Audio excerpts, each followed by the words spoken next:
आज हम कविता करेंगे गुलाम बनाने वाले। इसके रचयिता हैं धर्मवीर भारती जी।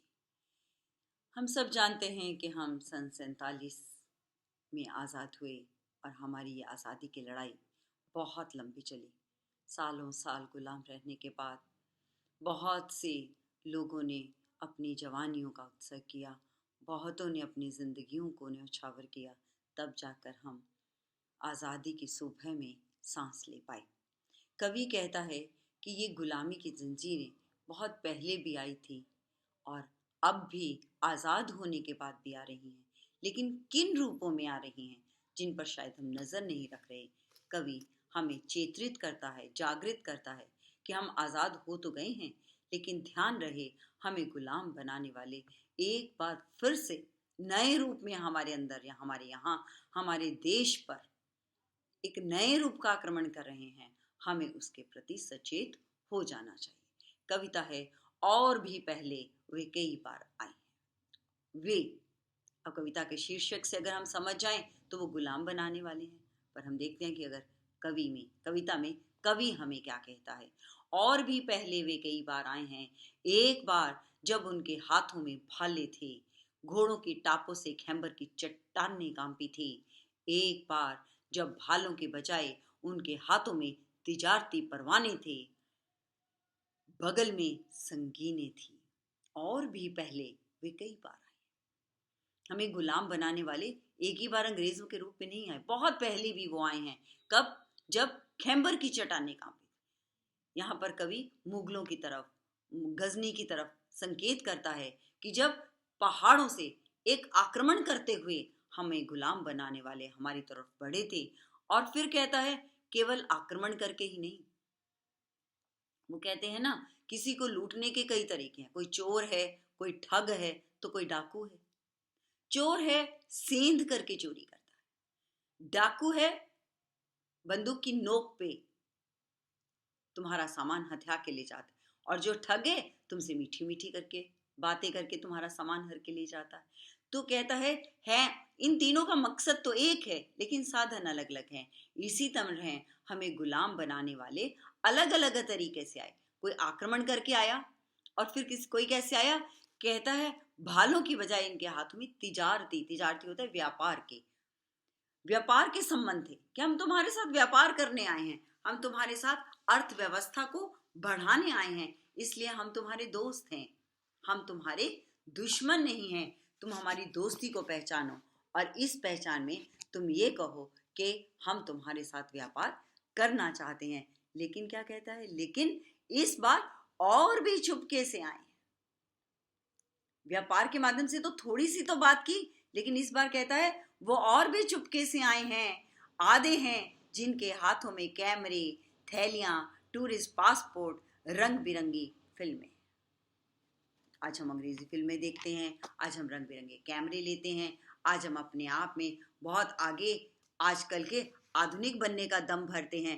कहता है अब भी ये गुलाम बनाने वाले आए हैं, इनके पास टूरिस्ट पासपोर्ट है, हमारे देश में आओ, कितना अच्छा है।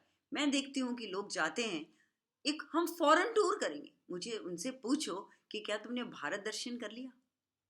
हम जिस जमीन पर पैदा हुए हैं, जिस आबो हवा में पले हैं, बड़े हुए हैं, जिस संस्कृति ने हमारे अंदर संस्कारों को भरा है, क्या हमने उस संस्कृति की, उस सभ्यता को पहचानने की कोशिश की?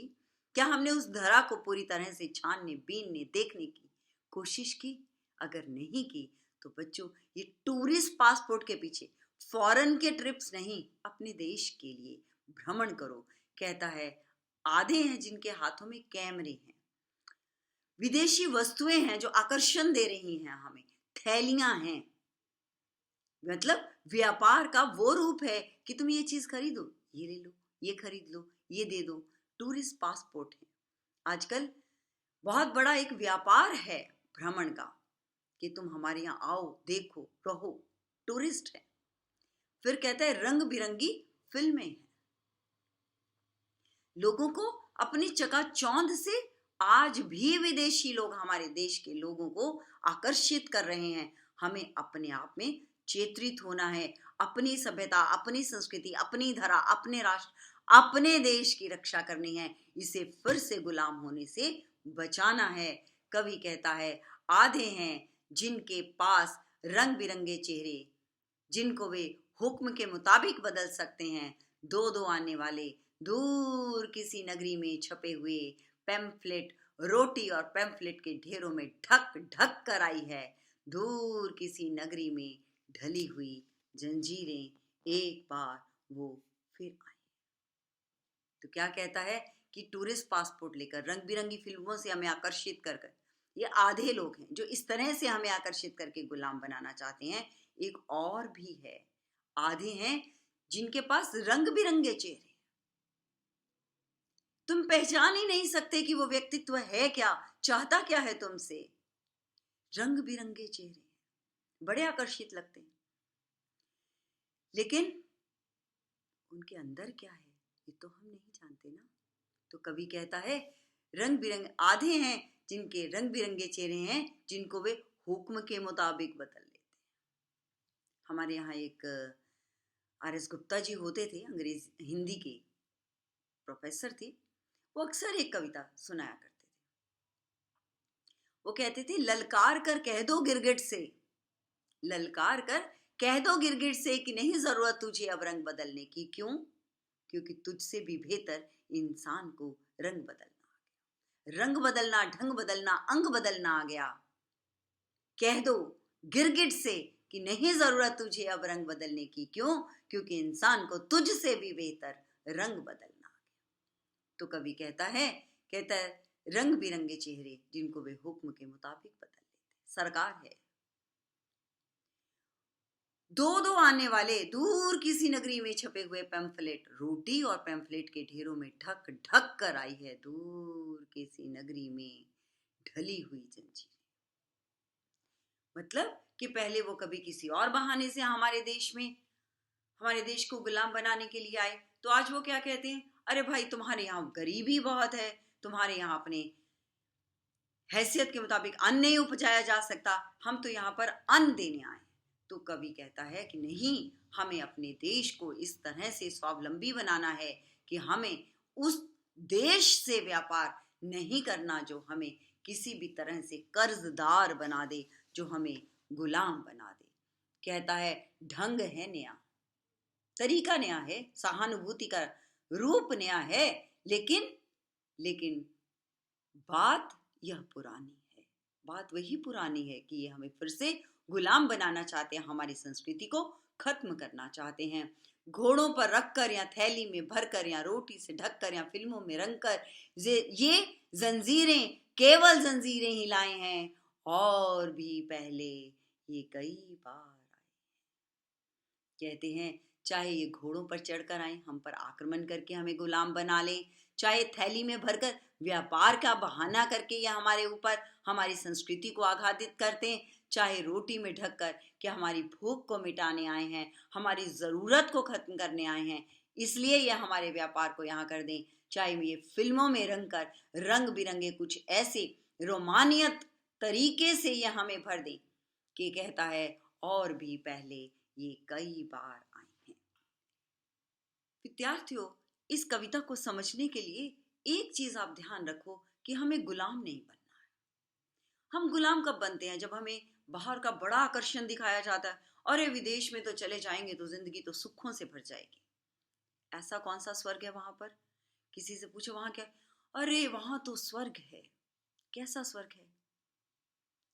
सबसे पहली चीज आप ये देखो कि वहां पर साधन ज्यादा हैं, जनसंख्या कम है, इसलिए वो देश हमें अमीर लगता है। वो लोग कहते हैं हम बड़े अमीर हैं, हमारे यहाँ हर लोग बड़े सुखी हैं। आप मुझे ये बताओ कि अगर वो व्यक्ति बहुत सुखी हैं तो फिर वो अपने आप को नशे में चूर करके किस गम को भुलाना चाहते हैं? तुमने एक गीत सुना होगा, वो कहता है क्या गम है जिसको छुपा रहे हो, जो तुम इतना मुस्कुरा रहे हो। कई बार इंसान अपने गम को भुलाने के लिए जरूरत से ज्यादा मुस्कुराता है। फिर वो कहता है आज वो हमें थैलियां भरकर भी लाएं, चाहे वो थैलियां भरकर लाए हैं, चाहे वो घोड़ों के टापों पर आए, आक्रमण करके आए हैं, चाहे वो व्यापार कर रहे हैं। आज भी देखो, अगर हम देखें, हमारा सबसे बड़ा दुश्मन सबसे ज्यादा माल हमारे यहाँ बेचता है। किसी व्यक्ति से पूछो, अरे तुम ये चाइनीज माल ये बाहर का माल क्यों खरीद कर लाते हो? अरे भाई, सस्ता होता है, लोग सस्ता माल खरीद लेते हैं। एक बात सोच लीजिए, जब तक हम अपने भाई को रोटी नहीं देंगे, जब तक हम अपने घर को ऊंचा नहीं उठाएंगे, तब तक कोई भी हमारे घर को ऊंचा नहीं उठाएगा। तो अपने देश को स्वतंत्र बनाए रखने के लिए आज हमें धर्म की दीवारों को तोड़ना है। आज हमें ऊंचे और नीचे वर्ग की दीवारों को तोड़ना है। आज हमें समता में आना है। आज हमें एक हो जाना है। एक कवि की पंक्ति है, कहता है, उठो उठकर गिरा दो बीच की दीवार को, उठो उठकर गिरा दो बीच की दीवार को, देखना आंगन तुम्हारा दो गुना हो जाएगा। तो ये गुलाम बनाने वालों से हमें बचना है। अपने देश की आज़ादी की रक्षा करनी है। वो आज़ादी जो हमें लाखों की कुर्बानियों से मिली है, वो आज़ादी जो हमें सालों के संघर्ष के बाद मिली है, हमें उसे बचा कर रखना है। हमें व्यापार अपनों से करना है, हमें सांझ अपनों से करनी है, हमें अपनी संस्कृति को अपनों से बांटना है, हमें अपना विस्तार करना है, ताकि हम अपने आंचल में लोगों को समेट सकें, बाहरी संस्कृति को आत्मसात कर सकें। यही है हमारी आज़ादी का आधार, यही है हमारी स्वतंत्रता का सबसे बड़ा पथ और रास्ता।